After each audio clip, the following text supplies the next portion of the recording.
Berdasarkan uraian tersebut di atas, kami penuntut umum dalam perkara ini menuntut supaya Majelis Hakim Pengadilan Negeri Jakarta Selatan yang memeriksa dan mengadili perkara ini memutuskan: 1. Menyatakan terdakwa Kuat Ma'ruf terbukti bersalah melakukan tindak pidana turut serta merampas nyawa orang lain yang direncanakan terlebih dahulu, sebagaimana diatur dan diancam dalam dakwaan pasal 340 KUHP junto pasal 55 ayat 1 ke 1 KUHP.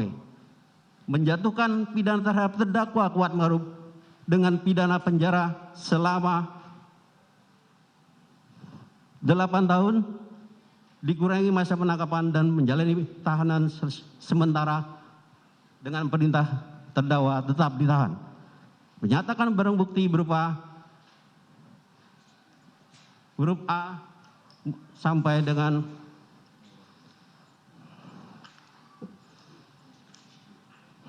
huruf I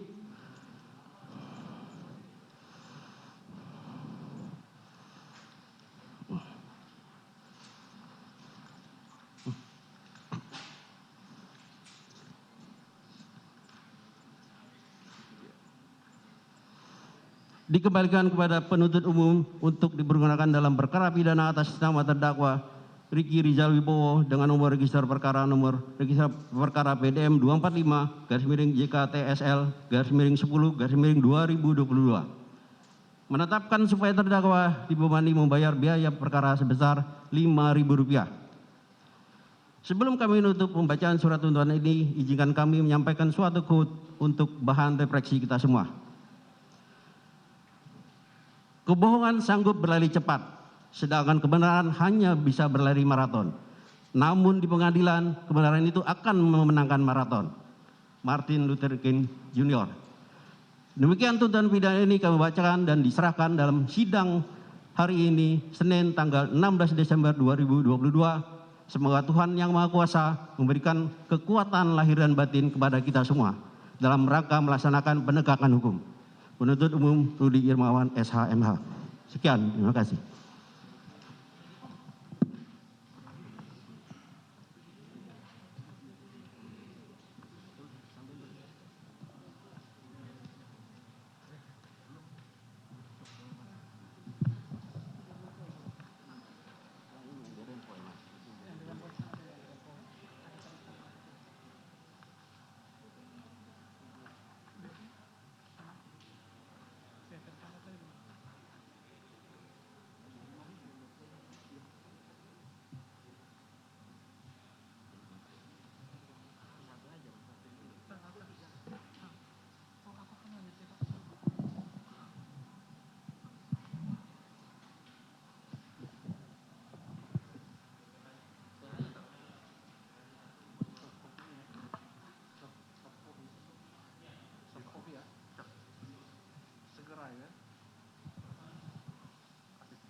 Baik, selanjutnya telah kita dengarkan tadi surat tuntutan dari penuntut umum. Selanjutnya penasihat hukum kita berikan waktu untuk menyusun pembelaan 1 minggu ya, hari Selasa yang akan datang ya.